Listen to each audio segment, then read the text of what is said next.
Carrie, welcome back to my channel, Crafter's Log. Today's video is sponsored by Mrs.Quilty. If you are looking for a budget-friendly, beginner-friendly box, subscription box, I recommend this box.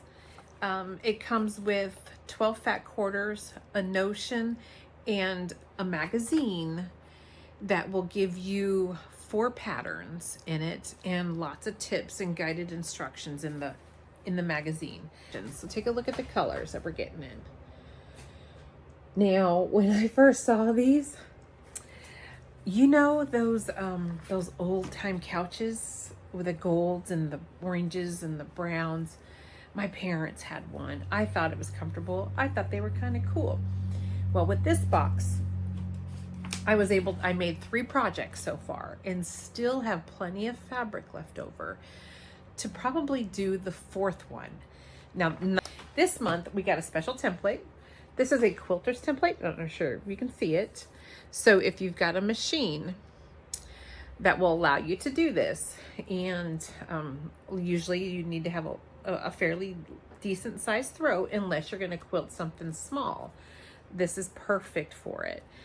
And it's just a matter of having the right foot. So you're gonna need a particular foot that will sit down in here, and you'll just move this right along.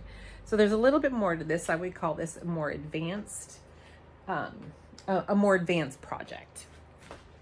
But I plan on giving it a try because I'm a beginner to it. So why not?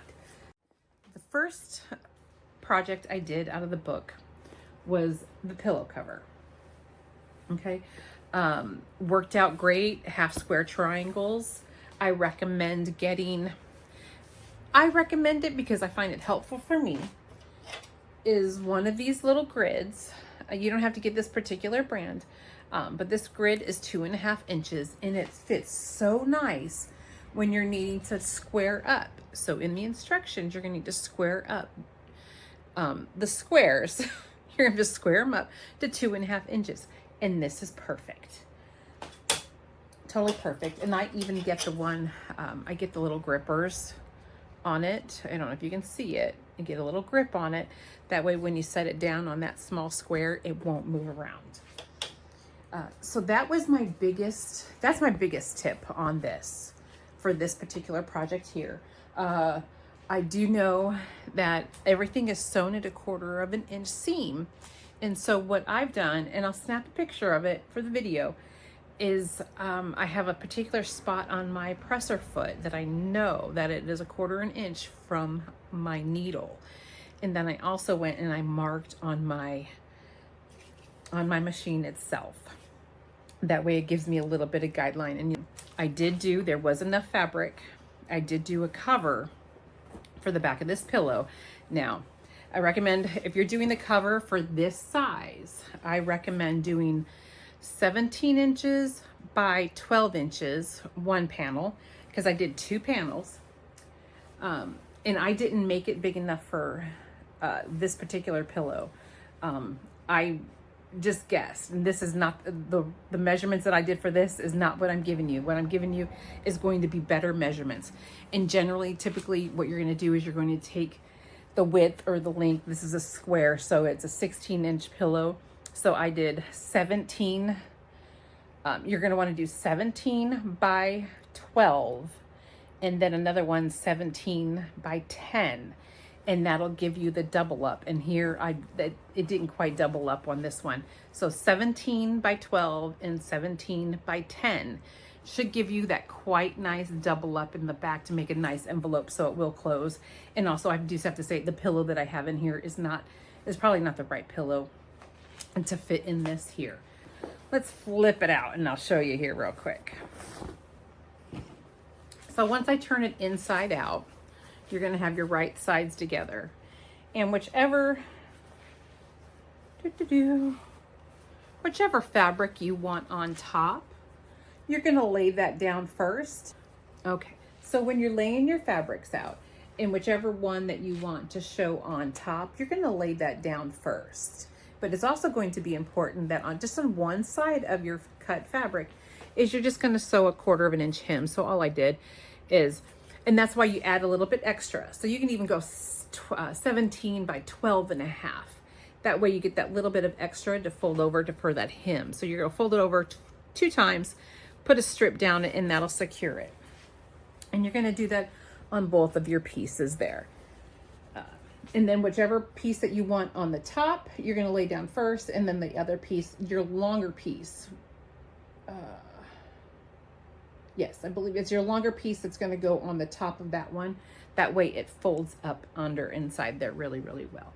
And then all you do is you just have to sew around all the edges, and then you can flip it right side out, and you've got yourself a nice little envelope style pillow cover, easy to come off and washable. Another thing that I did with this pillow is, because you know you've got all your seams and stuff like that from the back side, I just took a piece of the fabric and cut it 16 by 16, and it gave it a little lining, a little bit more structure in the front, and that way the threads, when you do take your pillow out, your threads are nicely covered. Okay, you can also go through and you could take the template, if you're familiar on how to use it, you can take the template that was in the box and you can just quilt yourself something. Just quilt the little zigzags and, you know, curvies right there on that pillow cover if you so choose to wish. So you can also put a piece of batting in here to make it a little bit more floofier. I didn't do that.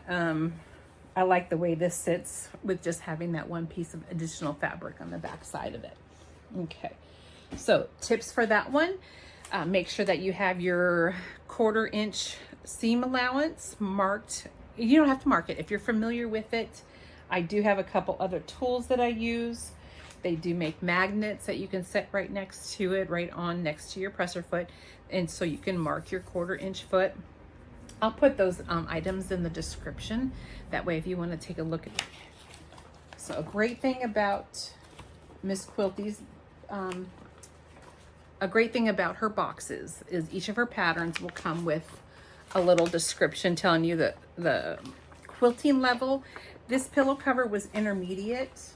I actually think an advanced beginner could do it. Even a beginner. The instructions are really clear. I do recommend making sure that you label each piece of fabric that you cut. Fabric A, fabric B, and then relabel it in stacks. Like in the little assembly line, you're going to want to make sure that you have it all laid out. That way you know you got the right order to go in. Otherwise, stuff will just get thrown around and all that good stuff. Okay, the next one I did was the houses. So my first one was this pattern here. Okay, came out fairly well. Some of my corners did not match, but a lot more of my points came out. A lot more of my corners came out because of the practice, because I've been getting these boxes. And I've been doing the patterns. And so it's just practice makes perfect, and you'll get it. The second one I did was, I want to say it was a block, Timeless Home Quilts. So this one was the second one that I did here. And I really don't have any tips on this other than, again, that seam allowance, making sure that you get everything cut to size, measure twice, cut once. The only problem that I had with it was, like, my major one that stands out the most is this one here. I didn't quite get it. I'm not sure what happened there. But again, there's plenty of fabric left over, and this is going to be the block that I do with the extra fabric, just because I want those lines to match up a little bit better. And again, it's practice. Was this wheel. Okay, it's a seat cover. Did it.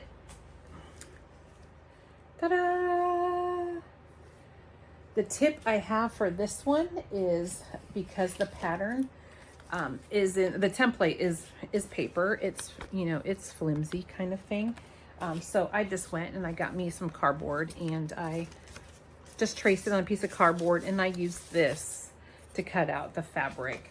a lot easier, definitely. And then you'll also notice that on this one here, it's straight of grain. So what it means is, like, if I were to go and tear out a piece of this, it should go. So I'm trying to tear it here. Let me see if I can get a little slice in there. Well, it's a big slice, but here, see, it's not, well, it is kind of tearing. So that right there means that I was tearing it on the straight of grain. So that means just the grain of the fabric is going in this direction here, and that pretty much gave me a straight line, a straight edge, as to where if I was trying to go against the grain, I just did a little snippet here. See, I can't tear that because I'm going against the grain. So you're going to want to make sure that when you are cutting your fabric, you want to go straight of grain. So you want to make sure that you find the grain that your fabric is moving in and make sure it follows along that line. That way your fabric's not puckering and stretching when you're sewing it, and it'll help it all lay flat. Quick overview on what you get inside the Mrs.Quilty box. You get 12 fat quarters, a notion, and the magazine. The magazine is worth $4.99. The notion that is in this box is $14.99, which is the grid, the quilting grid. Then you got the block of the month pattern with instructions, and that's the houses there for $8.99. The chair cushion pattern for $8.99. The decorative cushion pattern with instructions is $10.99. Table runner pattern with instructions, $14.99. You can get this box. This is valued at $103.90. But if you go in and you use my affiliate link, you will get 20% off your first box. Now this is valued at $103.90, and you'll get 20% off when you use my code for your first box. So I do. If you were a beginner sewer, even somebody that's on a budget. Now I'm not saying if you're looking for a budget-friendly box, this is it. The quality of the fabric is good. The instructions are well written, easy to follow. The tips in here are great for beginner sewers and even intermediate sewers as a follow-up or a reminder of what to do and how to cut it. Especially the straight of grain. Didn't know that was something I needed to worry about when doing that particular cushion project. I'll put a link in the description to my Mrs.Quilty page, or hop into the description, and I'll put a link into for Mrs.Quilty, and a link for a couple of the items that I use to help me remember where my 1/4 inch seam is. Do you get these boxes? If you've gotten these boxes in the past, I would say 6 to 8 months ago, they are completely different. They are so much better than the beginning, and I appreciate that with Mrs.Quilty, taking the time and the effort and the energy to make things better. The quality of the fabric is better, the written instructions in the book is better, and the value is great for what you're getting out of all of that, because I keep my books handy. That way, if there's a pattern in there that I like, then I can easily go back to it. Thank you again for watching. Thank you for Mrs.Quilty for sponsoring this video. Again, your 20% link will be in the description. Your 20% off will be in the description. Again, thank you for watching and have a great day.